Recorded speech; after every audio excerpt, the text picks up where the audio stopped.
صدر مملکت آصف علی زرداری اور وزیر اعظم شہباز شریف کی ملاقات، دونوں رہنماؤں میں ملکی اور سیاسی صورتحال پر تبادلہ خیال۔ وزیر اعظم کی ایوانی صدر آمد پر صدر زرداری نے استقبال کیا، دونوں رہنماؤں میں خوشگوار مسکراہٹوں کا تبادلہ بھی ہوا۔ صدر پاکستان نے وزیر اعظم کو ایوانی صدر آمد پر خوش آمدید کہا۔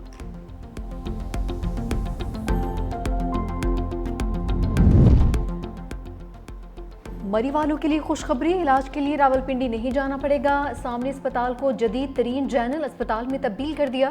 وزیر اعلیٰ پنجاب مریم نواز کا ایکشن پر پیغام، سامنے اسپتال میں جدید مشینری اور سہولیات مہیا کی گئی ہیں، سامنے اسپتال مری میں پہلا کارڈیالوجی یونٹ بھی قائم کر دیا گیا۔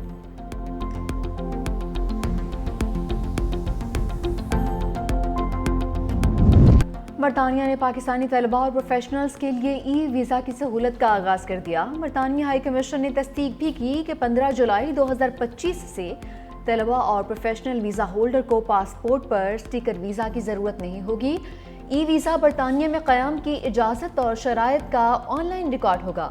برطانوی ہائی کمشنر کہتے ہیں e visa border and immigration system کو آسان، محفوظ اور ڈیجیٹل بنائے گا۔ نئی سہولت سے وقت بچے گا اور لوگ پاسپورٹ اپنے پاس رکھ سکیں گے۔ غزہ میں انسانی امداد کے مراکز پر صہیونی فوج کی بدترین فائرنگ کا ایک اور ثبوت۔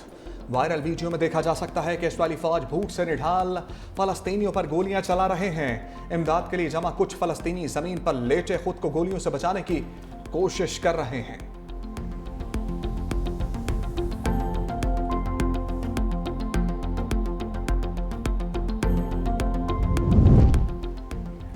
غزہ میں صہیونی فوج نے بربریت کی انتہا کر دی، 24 گھنٹوں میں 70 سے زائد فلسطینی شہید ہو گئے۔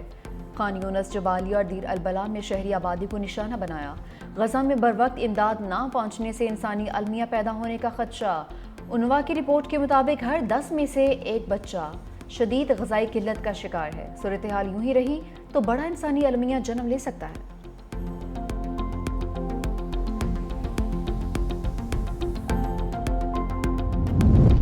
اسرائیلی وزیر اعظم نیتن یاہو کی حکومت خطرے میں، ایک اور اہم سیاسی جماعت حکومت سے علیحدہ ہو گئی۔ طلباء کو فوجی خدمات سے مستثنی قرار دینے کا قانون نہ بنانے پر تنازع۔ الٹرا آرتھوڈوکس جماعتوں میں سے ایک نے نیتن یاہو کی حکومت سے علیحدگی اختیار کر لی۔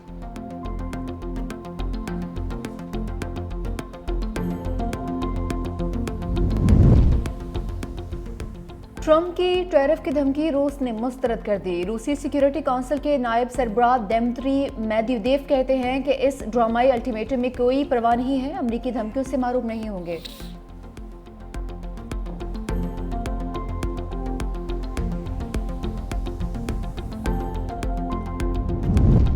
امریکہ کے شمال مشرقی حصوں میں طوفانی بارشوں سے سیلابی صورتحال۔ نیو یارک میں نظام زندگی درہم برہم، ٹرینیں اور سب اسٹیشنز پانی میں ڈوب گئے، 200 سے زائد پروازیں منسوخ۔ نیو جرسی میں بھی بارشوں سے بدترین سیلابی صورتحال، گورنر نے ہنگامی صورتحال نافذ کر دی، شہریوں کو گھروں میں رہنے کی ہدایت۔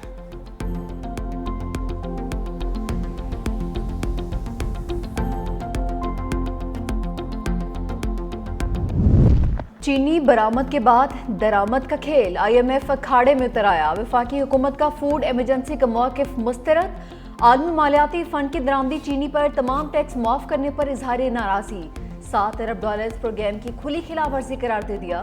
آئی ایم ایف کے اعتراضات پر حکومت کا you turn, trading corporation of Pakistan کا 3 لاکھ ٹن چینی درآمد کا ٹینڈر واپس، حکومت کا 50,000 میٹرک ٹن چینی درآمد کرنے کا فیصلہ، نظر ثانی ٹینڈر جاری، انٹرنیشنل سپلائرز سے 22 جولائی تک بولیاں طلب۔ حکومت نے 5 لاکھ ٹن چینی کی درآمد کا فیصلہ کیا تھا، درآمد کے لیے تمام ڈیوٹیز معاف کر دی تھی۔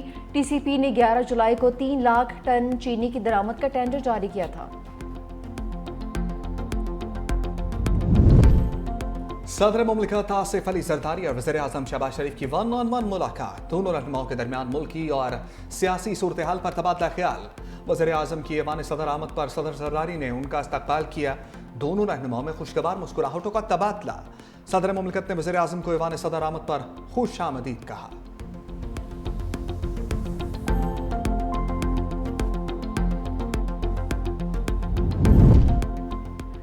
نائب وزیر اعظم اسحاق ڈار کی چینی صدر شی جن پنگ سے ملاقات، علاقائی تعاون پر تبادلہ خیال، باہمی دلچسپی کے مختلف شعبات میں تعاون پر اتفاق۔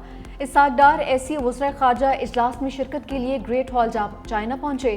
چینی صدر شی جن پنگ نے وفود کے سربراہان کو خوش آمدید کہا۔ اسحاق ڈار کی کرغزستان اور روس کے وزیر خارجہ سرگئی لاروف سے بھی ملاقات۔ پاکستان اور روس کے درمیان دو طرفہ مثبت تعلقات پر اطمینان کا اظہار۔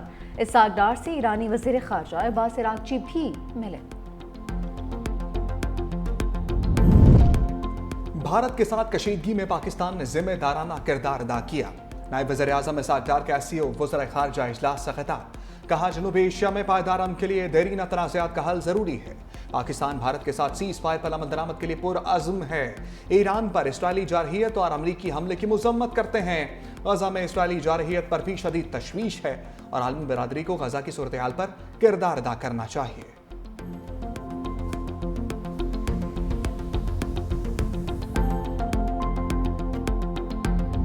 پاکستان نے جنگ کے دوران جس طرح ساتھ دیا کبھی نہیں بھول سکتے، ایرانی صدر کا عزم۔ مسعود پزشکیان سے وزیر داخلہ محسن نقوی کی ملاقات، جنگ میں فتح پر مبارکباد دی۔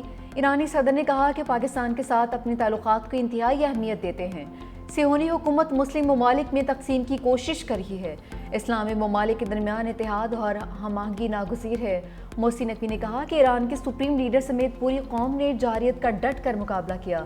وزیر داخلہ نے وزیر اعظم شہباز شریف کی جانب سے ایرانی صدر کو نیک خواہشات کا پیغام بھی پہنچایا۔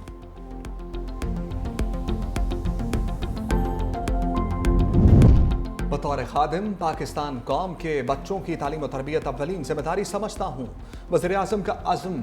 شہباز شریف کی زیر صدارت ملک بھر میں دانش سکولز اور اسلام آباد میں دانش یونیورسٹی کی تعمیر پر جائزہ اجلاس۔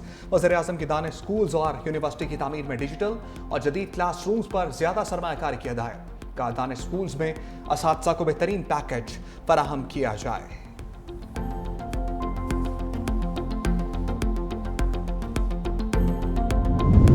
فیلڈ مارشل سید عاصم منیر سے انڈونیشیا کے وزیر دفاع کی ملاقات۔ ISPR کے مطابق ملاقات میں دفاعی تعاون، علاقائی سیکیورٹی، عسکری تعلقات پر تبادلہ خیال۔ پاکستان اور انڈونیشیا کے درمیان دیرینہ دوستی اور تعاون پر اطمینان کا اظہار۔ فیلڈ مارشل سید عاصم منیر نے خطے میں امن و استحکام کے لیے باہمی تعاون پر زور دیا۔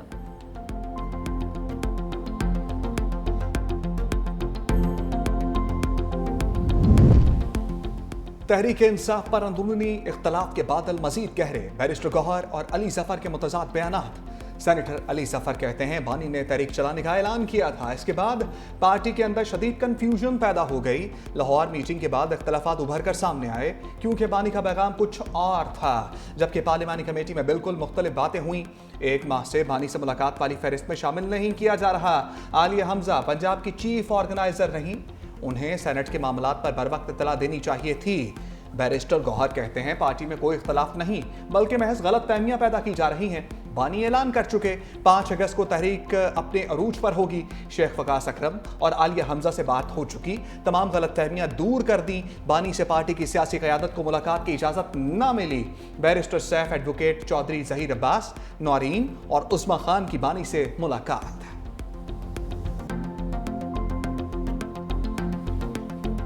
ایک چھوٹی سی پریس کانفرنس تھی چند منٹ کی، غلط بیانیہ قائم کیا گیا کہ دعوت نہیں دی گئی یا کسی کو منع کیا گیا۔ آپ نے کہا عالیہ حمزہ کے حوالے سے کہ وہ مصروف تھی، لیکن انہوں نے کہا کہ مجھے نہیں پتا میں کہاں مصروف۔ انہیں پتا ہونا چاہیے کیوں نہیں تھی وہاں پہ، پھر وہ اگر وہ آنا چاہتی تھی کس نے روکا تھا انہیں؟ انہوں نے ایک دن پہلے مجھے کہا کہ اتوار والے دن میں استقبالیہ نہیں منعقد کر سکوں گی۔ دعوت عام میں کون روک رہے کسی کو آنے سے؟ کانفرنس میں کوئی دعوت دی جاتی ہے کسی کو؟ بالکل ایک بیوقوفانہ گفتگو تھی اور میں اس کو کنڈیم کرتا ہوں، اور آئندہ ایسی کوئی گفتگو کرے گا تو اس کے خلاف کارروائی ہوگی۔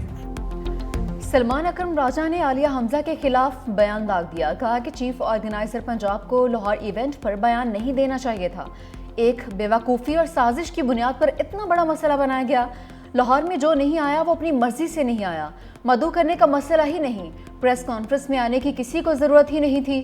وزیر اعلیٰ اکیلے پریس کانفرنس کریں یہ اچھا نہیں لگتا ہے، میں اسی لیے وہاں پر گیا تھا۔ اگر کوئی آنا چاہتا تھا تو آ سکتا تھا، ہم نے کسی کو نہیں روکا تھا۔ تحریک کے حوالے سے بانی نے جو تاریخ دی ہے وہی رہے گی۔ تحریک کے حوالے سے 90 دن کوئی معنی نہیں رکھتے۔ کسی میں ہمت ہے میری بات کو رد کرنے کی تو میں اسے دیکھ لوں گا۔